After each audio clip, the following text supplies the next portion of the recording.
നരേന്ദ്രനാഥിന്റെ ബാലസാഹിത്യ കൃതികൾ. കൊച്ചുനീലാണ്ടൻ.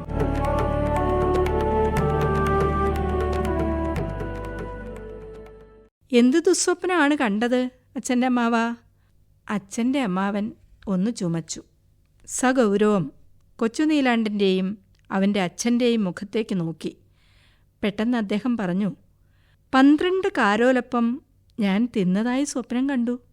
കൊച്ചുനീലാണ്ടൻ പൊട്ടിച്ചിരിച്ചു. ഇതാണോ ദുസ്വപ്നം? ഇതെങ്ങനെയാ ഒരു ദുസ്വപ്നം ആവണത് അമ്മാവ? മരുമകൻ അന്വേഷിച്ചു. അച്ഛൻ്റെ അമ്മാവൻ സങ്കടഭാവത്തിൽ പറഞ്ഞു, എനിക്കിപ്പോ ആരാ കാരോലപ്പം ഉണ്ടാക്കി തരാൻ പോണ്? ആരും തരാൻ പോണില്ല. നടക്കാത്തൊരാശ. അതുകൊണ്ട് തന്നെയാ കണ്ടത് ദുസ്വപ്നാണെന്ന് പറഞ്ഞത്. നമുക്ക് കാരോലപ്പം ഉണ്ടാക്കണം കേട്ടോ അച്ഛാ.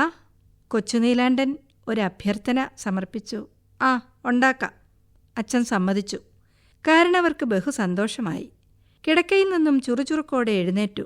കൊച്ചുനീലാണ്ടൻ്റെ പുറത്ത് സ്നേഹപൂർവ്വം തടവി. നീയൊരു മിടുക്കനാണ്, മിടുമിടുക്കനാണ്. അച്ഛൻ്റെ അമ്മാവൻ അവനെ അഭിനന്ദിച്ചു. കൊച്ചുനീലാണ്ടനും ബഹുസന്തോഷമായി. കാരണം അവനെ ഇതുവരെ അച്ഛൻ്റെ അമ്മാവൻ ഒരു കാര്യത്തിനും അഭിനന്ദിച്ചിട്ടില്ല. ക്ലാസ്സിൽ 1ാമനായി പാസ്സായ വിവരം അറിഞ്ഞപ്പോൾ പോലും കാരണവര് ഒരു നല്ല വാക്ക് അവനോട് പറഞ്ഞിട്ടില്ല. ഇപ്പോൾ എന്താണൊരു മാറ്റം? അവനെ തല്ലാൻ അച്ഛൻ വടി ഓങ്ങിയപ്പോൾ അച്ഛൻ്റെ അമ്മാവൻ അങ്ങോട്ട് ഓടി വന്ന് വടി തടുത്തു. അവനെ അകത്തേക്ക് കൂട്ടിക്കൊണ്ടുപോയി. ഇങ്ങനെയൊന്നും ഇതിനു മുമ്പുണ്ടായിട്ടില്ല. ഇപ്പോഴിതാ അവനെ അഭിനന്ദിക്കുകയാണ്. അവനൊരു മിടുക്കനാണെന്ന്, മിടുമിടുക്കനാണെന്ന്.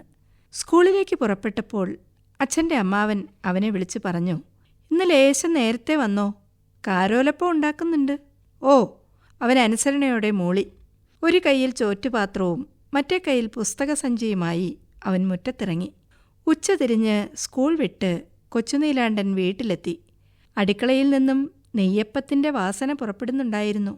അവൻ അടുക്കള വാതിൽക്കലെത്തി. അവനെപ്പറ്റി അവിടെ ഒരു സംഭാഷണം പൊടിപൊടിക്കുകയാണ്. അവൻ ശ്രദ്ധിച്ചു. അച്ഛൻ്റെ അമ്മാവൻ പറയുകയാണ്, കുട്ടികളെ ഉള്ളുകൊണ്ട് സ്നേഹിക്കണം, പുറമേക്ക് സ്നേഹം കാട്ടരുത് എന്നൊക്കെയാണ് ഞാൻ നിരീക്ഷിച്ചിരുന്നത്. ഇപ്പോൾ എനിക്ക് മനസ്സിലായി, ഉള്ളിലുള്ള സ്നേഹം പുറമേക്ക് കാട്ടിയാലേ പറ്റൂന്ന്. എന്നാലേ കുട്ടികൾ ഇങ്ങോട്ടും സ്നേഹിക്കൂ.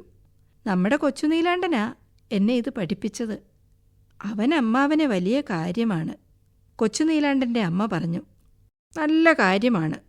ജീവിതത്തിൽ ഒരിക്കലെങ്കിലും വയറിളക്കാനുള്ള മരുന്ന് ഞാൻ കഴിച്ചിട്ടില്ല. കൊച്ചുനീലാണ്ടൻ എന്നെക്കൊണ്ട് വയറിളക്കാനുള്ള മരുന്ന് കുടിപ്പിച്ചു.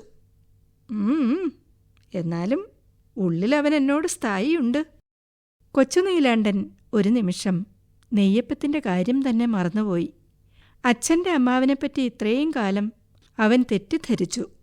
ആ ചുക്കിച്ചുളിഞ്ഞ ശരീരത്തിനുള്ളിലെ സ്നേഹമുള്ള ഹൃദയത്തെ അവൻ കണ്ടില്ല. അദ്ദേഹത്തെ അവൻ ഉപദ്രവിച്ചു, കളിയാക്കി.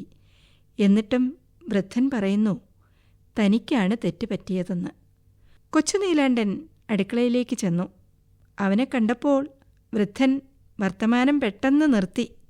കൊച്ചുനീലാണ്ടൻ അദ്ദേഹത്തിൻ്റെ സമീപത്ത് ചെന്നു നിന്നു.